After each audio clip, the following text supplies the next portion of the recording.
So welcome to our youth podcast. We are Youth Traders, a group of content creators that aim to help Gen Zs learn more about financial literacy. And in this podcast, we'll talk about anything under the sun. It may be in finance, academics, or any teenager dilemmas. And for today's episode, we're going to answer the question, should you drop out of college? Okay, so let's start right away with your academic background. Oh. Since most of you guys dropped out from school, how were you in school before the leap of faith of dropping out? So for context siguro, lahat Ay, na kami. sino muna yung Oo, Yeah. yung drop out? nag-drop out. Parang ako lang ating odd man out eh. So, ako yung tapos. Ito yung sheep. Pero yeah, tatlo kaming nag-drop out. Tapos si Gian here, college graduate. Yeah. Siguro I'll start kasi I feel na ako yung pinakaunang nag-drop out of us. Si leader. So, parang bad influence naman yung dating. But yeah, we're gonna tackle it this podcast kasi di naman siya purely bad. So for me, I was very chill and well, if grades were to matter, I think I was getting good grades talaga since I was young. Tapos from senior high school, I was an honor. Tapos college, actually, I did good in college, like from passing schools. But the thing is, nung college kasi it was pandemic. So kami yung pandemic baby ng college. So that's the time I decided to drop out. Kasi for the very reason na hindi siya face-to-face. Kasi for me, yung concept ko sa college before is that you get to experience the life. College life. Yeah, yung college life na Habang- masaya. You go to parties, you learn a lot. So, for me, nawala yung concept niya. That's why it's a factor na nag-drop out ako. And another leading factor to that is I started to be curious how to earn money. Kasi when money talks, everybody listens. And when wala kang pera, if you don't have the privilege, kasi syempre, it's something you think of then if you really don't have something. So it was a big factor for me. So I guess that's it. So from being studious to having activities outside the box, I think ganun yung pinaka path ko when it comes to ACADS. So kayo ba? Or ikaw next? Ayun. So ako naman, I guess I was a student who really made the most out of school. Coming from high school to first year in college. Kasi hanggang first year in college na ako. So nung high school, I was an org officer. Tapos at the same time, varsity rin ako. So like, in terms of acad-wise naman, hindi naman ako masipag na estudyante, pero I would say I was one of the top people sa class ko. So parang sobrang chill ng high school life na na-enjoy ko outside of ACADS, hindi ako lunod sa ACADS. So like, in terms of relationship sa school, okay naman siya. Although when it came to college, parang dun din yung point na napaisip ako na, syempre, you have to choose a degree, you have to choose like your path na talaga going into the real world. So parang medyo dun na ako nawalan ng motivation or like sobrang dinedread ko na nagme-make sense pa ba yung naaral ko, gusto ko pa ba talaga to, especially when it comes to subjects na talagang super technical. So yeah, ikaw. Ako ba muna? Kasi ako na sana last kasi ako yung graduate. Yeah. Sige. Wala na siya. Kasi siya yung tatapos. Parang mali eh. Parang mali na. Sige, una na kami. Walang nagtapos. Okay. Okay, so ako naman, I think masasabi kong naging competitive ako throughout my school days, from high school to college. Pero nung college, dun ko na-enjoy yung mga org. Kasi face-to-face. Tapos, dun ako naging active sa org. Then, medyo nag-chill na ako when it comes to ACADS. Kasi, medyo familiar na ako sa ginagawa namin sa RT stuff. Pero yun nga, as we go on, habang tumatagal, medyo nawawala na yung art side ng architecture sa curriculum namin. So medyo nagiging technical.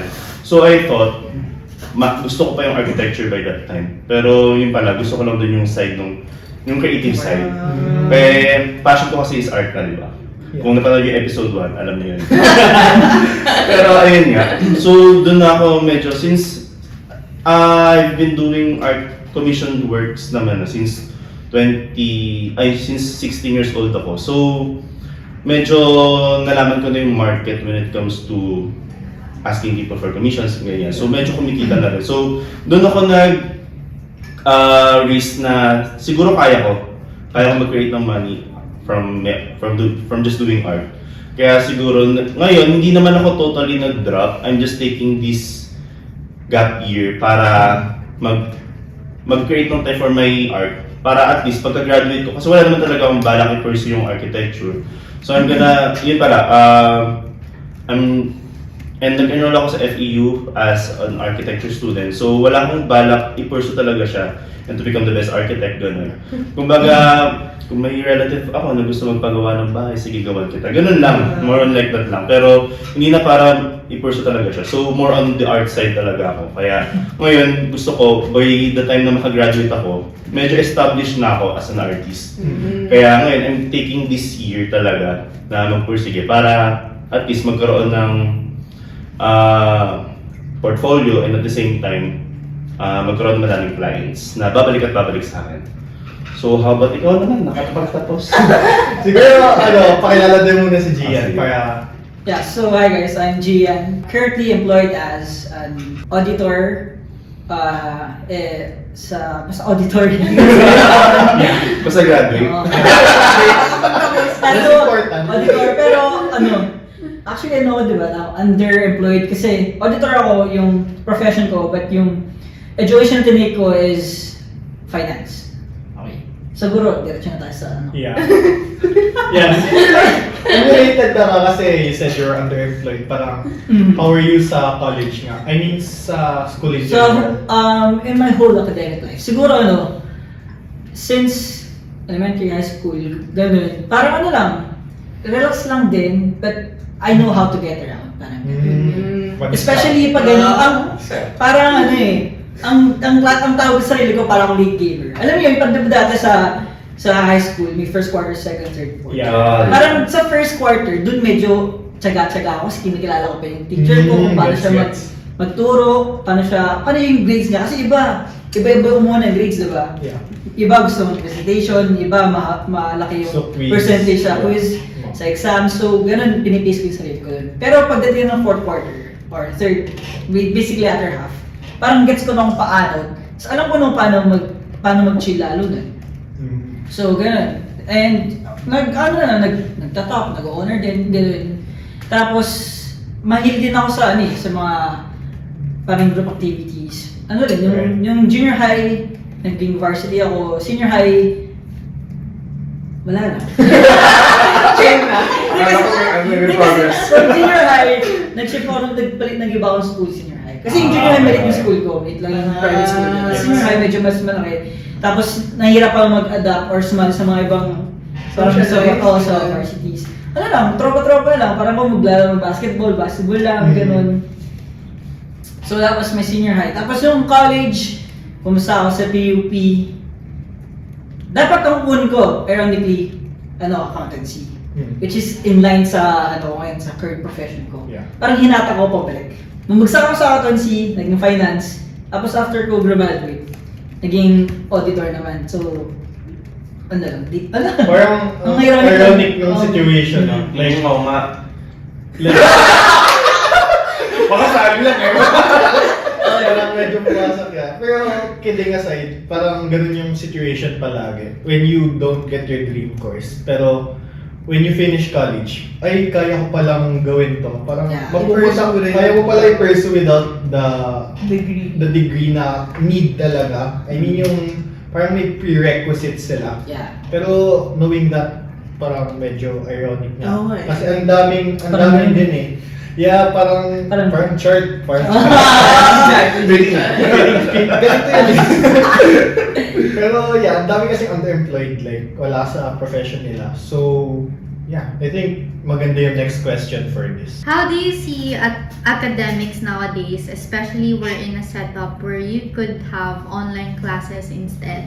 Yeah, I think ako yung parang medyo ano dito, parang gusto ko sumagot dito kasi Sa inyo yung dahilan mo. yeah, yun yung ba't main ka- reason ko why hindi talaga ako Yes. nag-pursue. But for me kasi nowadays academics is really easy na. I mean, in a sense na there are a lot of resources Yeah. out there. Web3, ChatGPT, ChatGPT, AI. Grabe Bas- information age ngayon. Yeah, information is really, I would say, overloaded na. Tapos, in a sense na, yeah, yung online class kasi for me is kinda boring kasi you go to school for me is to socialize and to learn with other people, not just for knowledge. So, that's my concept of not real academics, but that's what I want academics to be.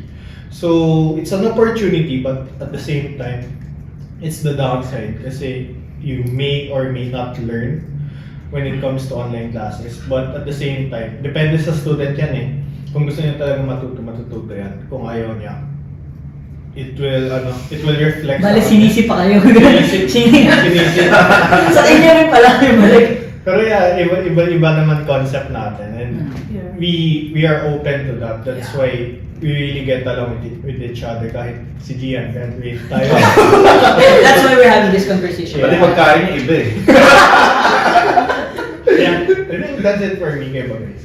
So, for context lang din, like, I sort of have my career now na sobrang unrelated to what I have studied in general sa school or at least in college. Kasi in college, I took up industrial engineering. Right. Saan? Sa Lasal. Eh.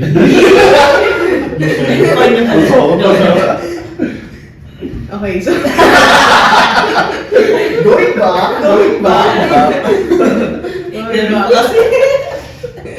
Hindi, so, ayun.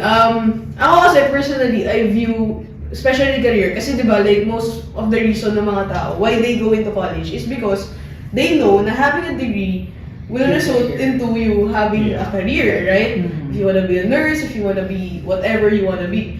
Ako kasi personally, with the opportunities that I have right now, I view just everything in terms of how do you really want to grow and learn as a person in general. And that goes na, okay, one path is going to college, learning academics, and another path is making your own parang curriculum for yourself na mag-aral ka ng ganitong career or for trading, di ba? May sarili kang system of learning mo. So parang ganun siya. So, in terms of, kunwari ako, I wanna grow into a career na I think mabibigay ng college, then I will go to college. Especially for careers na parang doctor, lawyer, Kailangan mo ganun. yan, talaga, may certain skill ka mag- Oh, you really have Nasa to go division into- mo ako. Yes, exactly. So, pero in terms of other emerging careers na madami ngayon because of information and digital age, Yeah. such as social media marketing, community management, and yung lahat ng Like magagamit COVID. mo yung mga Yeah, lahat na. ng mga digital stuff, then pwede mo naman i-pursue yung mga ganun outside of college. So ako personally, I think college could be an option pa rin for you if you're into those stuff. Yeah. Pero at the same time, it's not wrong. I would say na it's right pa rin na i-pursue mo yung learning mo or growing as a person, pursuing that untraditional path, which is learning from the internet, learning from mentors, finding your mentors, gano'n. So yun yung view ko sa college. How about you? Mamaya na siya. No? Oo. Give honor to the honor. Ako naman kasi, di ba nga, we grew up in that traditional path na aral, tapos pili kang course, graduate, work. So, dahil nga, nandun tayo pinalaki, parang yung nagkakaroon tayo ng fear na baka pag hindi ko to sinunod, Yeah. maging failure ako Yeah. as a human being. Yeah. Parang ganun. So ngayon, nung napunta ako sa YT nga is, doon ako na, di ba sinabi ko nga, Ay, pala yung tayo ba? Ay, nag-graduate na kayo. Oo. Then, nung napunta ako sa YT, doon ako mas, na-enlighten ako kumbaga. Nakita ko yung different opportunities na sobrang lawak pala. Especially ngayon. Kaya ngayon, Kung ang sasabihin ko ba, if okay pa ba mag-college or gano'n? Ang masasabi ko, college is a tool na pwede mong gamitin. Na kumbaga, hindi siya para ma-pressure ka or para matakot ka, but use it for yourself. Yeah. Use it para mas lumawak yung learnings mo, and at the same time, para rin pero I completely agree with you. Kasi it's parang isa siya sa naisip ko right now if kabalik ko ng college. Kasi yung career ko ngayon doesn't need a degree, which is trading. You don't need any degree for it. But TI lang. TI lang. Pero it's another topic for that. Maging upsell tayo. But yeah, going back, yung trading doesn't need a degree. But if papasok ako ng college, gusto ko yung degree na kukunin ko is makakatulong for it. Yeah. So, yung mindset na yun yung, I think, much better instead of going to the traditional path because ito yung nakapave sa akin. And dito ako pupunta kasi ito yung traditional. I think it's much better to learn At this age. At this age na ganun yung gusto mong mindset. So, mindset. Tsaka don't be scared as go. Huwag ka matakot na kumbaga take your time din. Huwag ka matakot na mag-gap year or what para malaman mo yung FOMO talaga. Pag batchmates mo talaga. Yeah, so yun, huwag ka matakot. Take your time. Kahit makita mo sila, learn to clap for other people. Hanggang sa maging time mo na. Kasi naman yan eh. Sige, siguro my take naman on the current generation or the current age of education. With the emergence of digital age, parang, pa rin eh, kahit gumabay tayo sa face-to-face classes, meron pa rin nag-online or possible pa rin siya. Para sa akin kasi it's an opportunity. Kunyari, you're currently taking up traditional education right now. And having yung online classes, it gives you more time, more freedom to study the things that you want to really study. Actually. Siguro, parang i-add on ko lang talaga sa sinabi ni Nix kanina. Parang, we use that to our advantage na parang, kasi ayun yung siguro yung discrepancy or the thing that we don't really like about traditional education. Pag kinuha natin yung course na to, lahat ng nakalatag na subjects for that course, kukunin natin lahat. Kasi we won't graduate until we take all of those courses. I mean, all of those subjects, right? Pero, what if you want to learn more, bukod sa nilatag ng basa? Yeah. Which is pwede naman, di ba? Which is pwede naman. We have all the information. Sobrang dali lang, YouTube, sa Google, ChatGPT. Yeah, Pero gusto ko din mag-add ng parang may biglang light bulb. Kasi when you said na super easy na lang na I mean, there's an option for you to go online class. Parang naisip ko na it's really hard for you to, let's specifically, tell na it's hard for you to go to college, lalo na if, like for example, yung distance, yung commute mo, tapos expenses, System, diba? Parang super hard na siya in our age kasi it's privilege talaga. Yeah, it's a privilege, exactly. It's a privilege na for our generation. Kasi siya parang yun yung paved na path natin, which is dapat natin ma-receive. But kasi for context, with our community, parang madami din sa ating nag-think outside the box to pursue other stuff. Yeah. So I think it's something healthy sa community natin na. Siguro kasi ang important thing lang kasi talaga. Yung college or education stuff is the main purpose naman niya is to learn and to translate what we learn into a usable skill that we can turn into career. Yeah. Diba? That's the point. That means we can learn things continuously even without the traditional path of college or traditional education lang, diba? I guess kasi siguro like people view college kasi imagine the amount of years that you're gonna have in your life. College is just 4 years of it. Yeah. If you want to take my master, sige, 6 years. Or if maglo-law ka, additional 4 years, gano'n.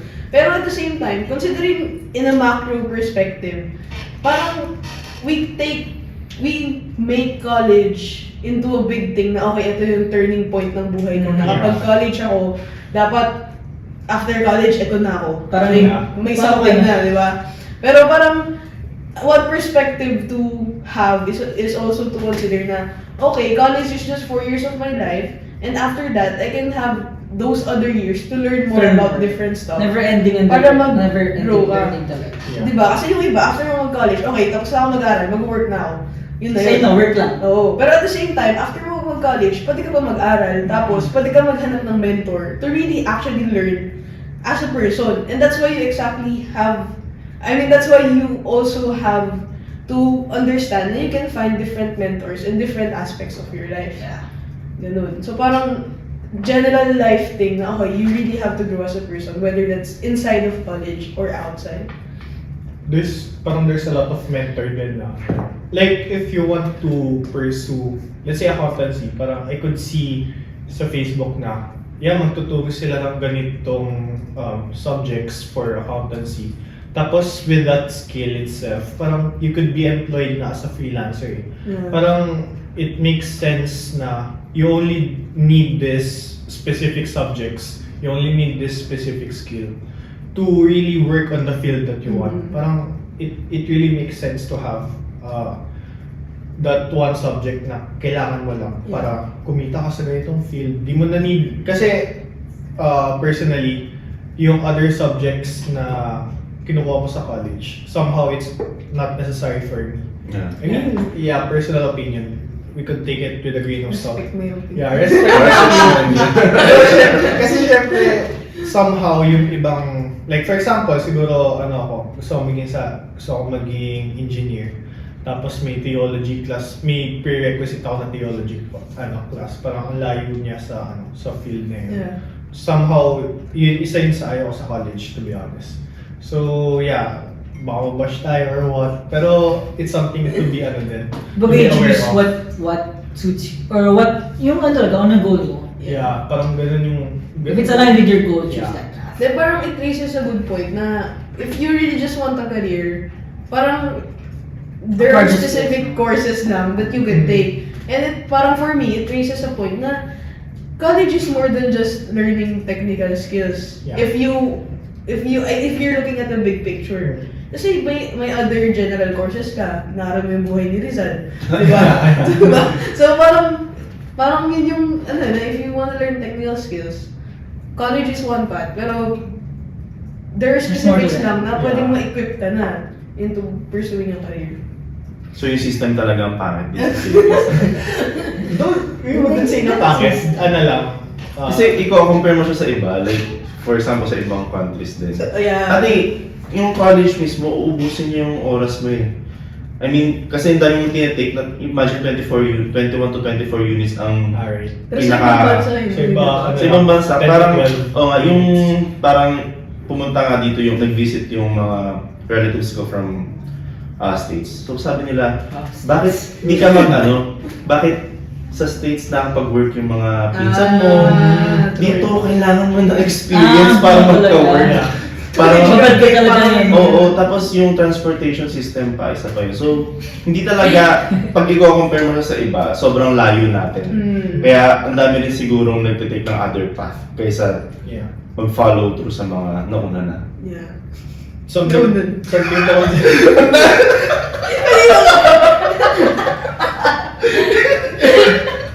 Pero it's something to consider din, no? Parang, if you wanna go to college, parang your commitment must be, must be high. Like, if you wanna finish college, kasi, College is life talaga Oo. kapag gusto mong tapusin. like tayo, di ba? Siguro let's add that to the question. Parang, since you don't know your story with it, parang, why did you drop out of, Yeah. college? Kasi, sige, I'll go first. Like yung sinabi ko kanina, yung thought of college for me is not akma for me. Kasi yung career ko nga nasa trading.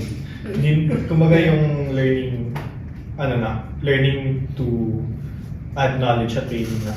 But another thing is, yung stress for me. Kasi I could see a lot of people stress. Knowing my friends na Especially pag thesis na. Grabe yung Sobra. ayun, thesis di namin nakabutan yan. Oo. Pero, di ba? Hindi ako nagganyan. Di ako na ganyan, pero ang dami ka nakikitang stress about that. Tsaka yung yung stress when it comes to entrance exam. Kasi nung time namin, like, yung entrance exam, nung panahon ko, nung kabataan namin. Nung araw. Yeah, nung araw. Yeah, super hirap pumasok ng college, lalo na sa UP. Big Four. Yeah, Yeah. Big Four Ateneo. Parang I could see people or friends crying kasi di sila nakapasa, di nakatanggap sa reconsideration. So, parang from that, it's so stressful. And I'm kinda lucky na to pass schools. Tapos, yeah, I think yung path ko lang talaga is outside the college, college pavement. So, trading for me na talaga. Kaya ba guys? Kayong dalawa, ano ba ang Why did you drop out? Parang why did you drop out? Sige, Sige, may daw dyan. Kasi ako naman, hindi naman totally drop out talaga. I still plan to go back. Continue. Kasi ano na lang ako eh.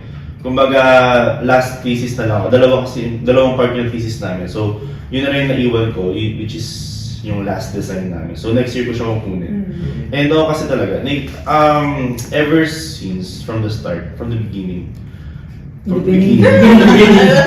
bata pa lang talaga ako. Alam ko na fine arts talaga yung gusto kong dito. So, nasa art talaga.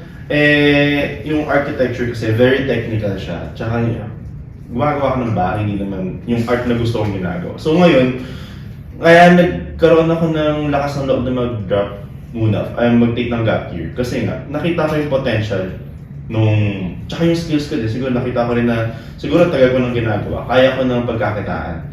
Kaya parang nakita ko, confident, tsaka yun nga, yung nakatulong din talaga yung YT na mag-boost sa akin.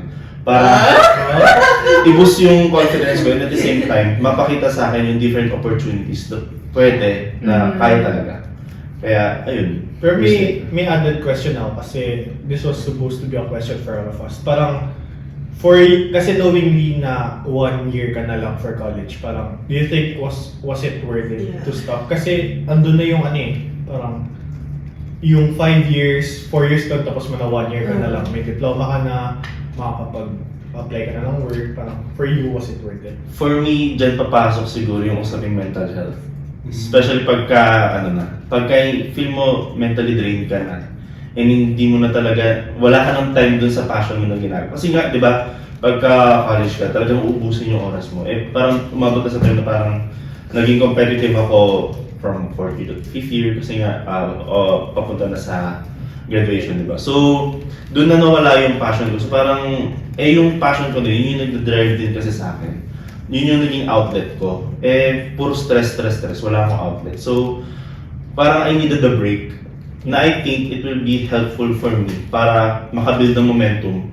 Para matapos ko yung thesis na at least alam ko magagawa ko yung best ko. Hindi ako pagod. Yeah. Sa graduation peak ko, di ba? Hindi ka lang.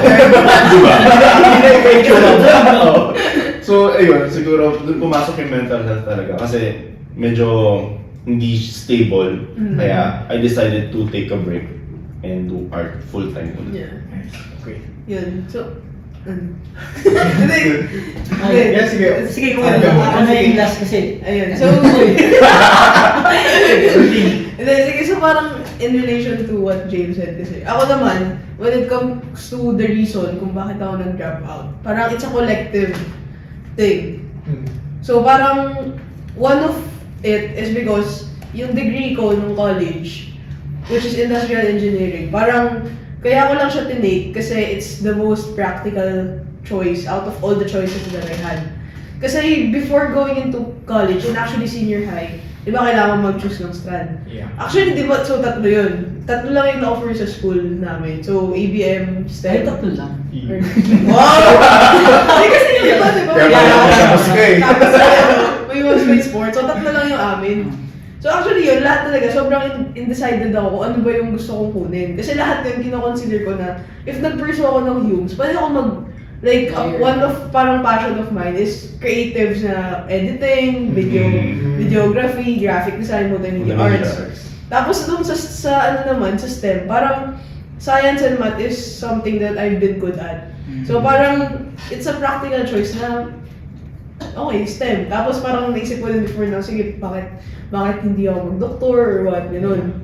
Tapos yung ABM naman, kasi parang I'm into making money, gano'n, ABM. Mukhang Pero pera. in general, in general, mukhang pera lang talaga ako. Wala akong gustong career. Gusto ko lang yumaman. Lahat naman tayo eh. Hindi nakapagtapos. Pero nag-drop ka. Pero yun, so kaya nag-industrial engineering ako. Considering I took STEM, so IE. So parang from there parang, hindi ko talaga gusto yung degree ko. So parang default path lang siya na okay, hindi ko pa alam exactly kung ano yung gagawin ko. Let's go to college and let's take the most sensible course na available, which is IE. So when it came to a point na parang yung nag-grow na yung parang career ko or like yung mga side hustles ko, it was turning into something big na. Andun na yung deciding point na worth it pa ba yung time na ginugugol ko sa college? Or mas worth it na I pursue the career and make it something bigger and earn more money? Which was my goal, di ba? As kumita ng pera. So nung umabot talaga na sobrang imbalance na mas worth it na yung career. Ayun, doon ako nag-jump na okay, let's stop college. Pero ngayon naman, I'm still considering na what if I go back and ano na ba yung gusto kong kunin in college.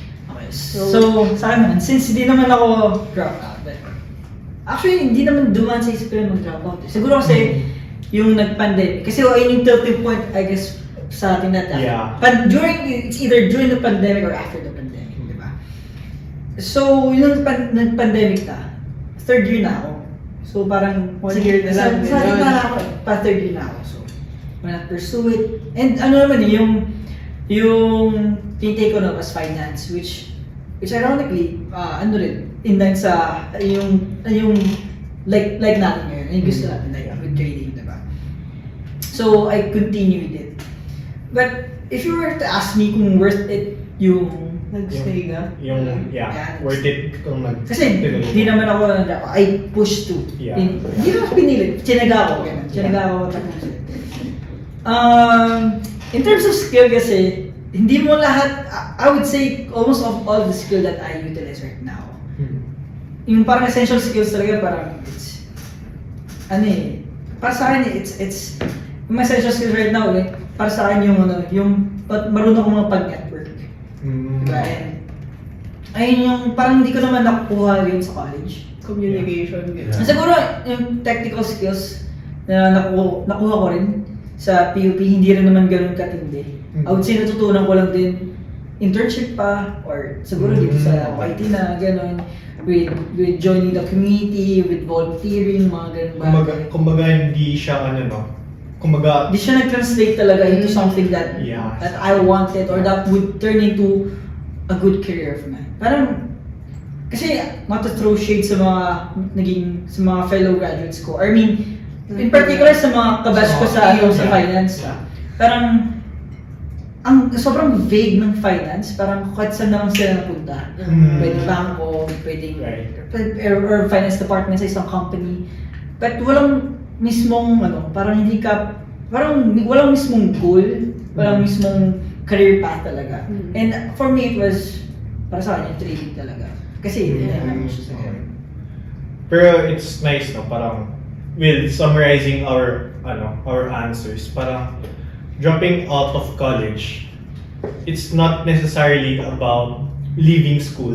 It's about pursuing something bigger than that. Yeah. Diba? Yun yung isa sa magandang natin parang common grounds natin. Kahit na nakapagtapos si Gia ng academics, may diploma, he's still on the mindset. Learning pa rin. Yeah, he's still on the mindset of learning and doing something bigger than what he graduated from. Si James naman, for mental health, of course, very important. Something na we should always think about. So, kami ni Nix, more on career. Yeah. Parang, it leads to the question, parang, let's have this last question na. Last topic na, what would you guys recommend sa mga taong, let's say, gusto mag-drop out or wala sa... indecision. Nagka-consider. Kumbaga yung really not in the terms of doing the traditional way. Yeah. Kumbaga, wala silang course na gusto, wala silang plans for the Yung mga next nasa 5 gray years. area. Yeah, nasa gray area. Kasi ito yung gusto natin i-tackle sa YT yung mga may need ng help when it comes to decision making. Kasi crucial ito for us. Yeah. Lalo na yung path natin na Yeah. drop out tayo. It's very crucial for us. What if di siya nag-work? Parang, yeah, batik balik tayo ng college. Beauty mama. Always an option naman kasi double na. Yeah, it's Yeah. always an option. Pero, yeah, siguro I'll start wherein I would advise them specifically sa mga gusto mag-drop out. If you have plans of doing something bigger than academics, go for it. Kasi it aligns with our age na gusto nating mag-risk and at the same time we can afford it. Yeah. Yun Ayun talaga yun. yung pinaka Abundance natin. abundance natin when it Time. comes to We can risk that. yeah, we can use time kasi grabe, ang haba pa ng life natin. But at the same time, dito papasok yung relationship with parents. Parang if gusto nilang magtapos ka, Yeah. do it. Magtapos ka kasi hindi ikaw yung nagpapakain sa'yo. Hindi ikaw yung nagpaparal sa'yo. Okay for me yung means na kaya mo sustentahan sarili mo, kaya mo humiwalay. Yeah, do what you want kasi you're the one who's working for it. Pero not to gaslight other people na pinapaaral kita, mag-aral ka. Parang utang na loob. Yeah, Yeah, parang utang na let's loob. not dwell to that topic, but to give respect to our parents kasi yeah, we love our parents so much. Naks. Tapos, syempre yun yung parang best thing na gusto nila for us. And at the same time, if wala kang bigger plans to outweigh that that privilege na ibibigay sa atin. Yeah, like we said diba kanina, privilege siya na binibigay sa atin ng parents natin or kahit scholarships, basta it's a privilege. Walang other means for that. Don't drop out, continue what you're doing, go to college. Pero if something bigger, go, risk it. Yeah. So, I guess that's it for me. Kayo ba? Pero ang funny nga kasi di ba dapat education is a right. Pero at the Yeah. same time, nagiging privilege na siya. And parang siguro to connect lang yung sinabi ni Gian kanina. Kasi parang hindi, dapat yung access to good education, it's accessible. Yeah. Pero at this point, it really comes to a point na privilege ka ba to have the resources to study, Yeah. to pass specific colleges, to ganito, to Lahat ganito. yung sources. Yeah. Daming barriers, no? Yeah. Daming barriers. Kaya so parang considering that, like, mapapaisip ka na it's a huge factor na, okay, do I have the privilege to do this and to do that? And to answer the question, parang, yung, in terms of advising, kasi I understand na sobrang daming types of privileges and there are certain types of barriers na not only you as a person na mental health and everything, especially sa family. So, sobrang laki. Iba, hindi nila afford mag-stop ng college. Kasi Yeah. they think na when you go to college, parang yun yung path mo na, okay, we're gonna start earning Especially money. pag trajectory mo maging better ka. Oo, Yeah. yeah. Ay, nang Pagpanganay ka pa. Oh, yung pressure na, okay, afford ko pa mag-drop out kasi ako yung inaasahan ng pamilya ko na makapagbigay ng pambayad sa pag... Oh, yun yung nakaka-counter. But, May hugot na niya. Next episode. yeah. So, ako naman, like, in general, regardless of considering your privileges, considering your challenges in a personal level, I would say to just decide and do everything to the best that you can para sa sarili mo, to grow as a person, and to do what you want eventually. Right? So, considering na if you have the freedom of choice sa family mo, if may privilege of choice ka, right? So, whether it's dropping out or continuing college, I would say na just look at everything in a bigger picture.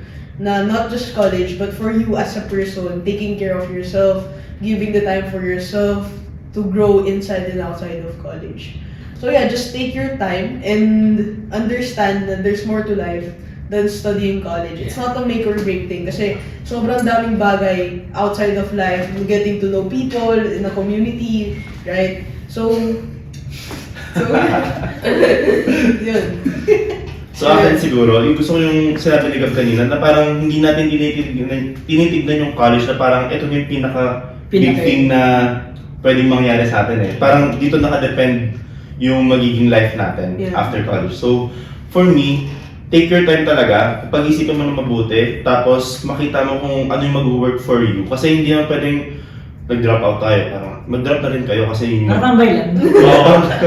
Kumbaga, pag-isipan mo rin na mabuti kung ano bang mas mag-work sa'yo. Kung college ba, dito ka ba mas mag-excel or meron ka pang outside college na gusto mong gawin na tingin mo. Yun yung sinabi rin ni Nix na kung saan ka mas mag-excel as an individual. And just make sure na ano talaga, inline siya sa lifestyle mo right now. Kasi hindi pwedeng ngayon, for example, sa college, parang yung parents mo is sa college na lang, yung college na lang yung tingin nilang kaya nilang ibigay sa'yo, tapos hindi mo pa magagawa and wala ka namang plan outside college. Then better Parang wala pursue lang. college. Drop ka kasi wala. Then just pursue college muna and then after that, yun nga, huwag mong isipin na after college mag-stop na yung life mo. After college, mas marami kang time para gawin yung mga bagay na gusto mong gawin.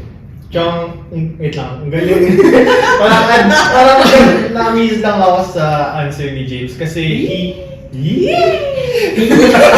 kasi he himself experienced that na, he took his time kasi nga, he's about to graduate eh. Parang, for me, yun yung parang pinaka-big thing na pwede mong gawin like isang taon na lang, drop out, kasi may much better. Parang super in line with James, so kudos. Siguro sa amin, sa amin.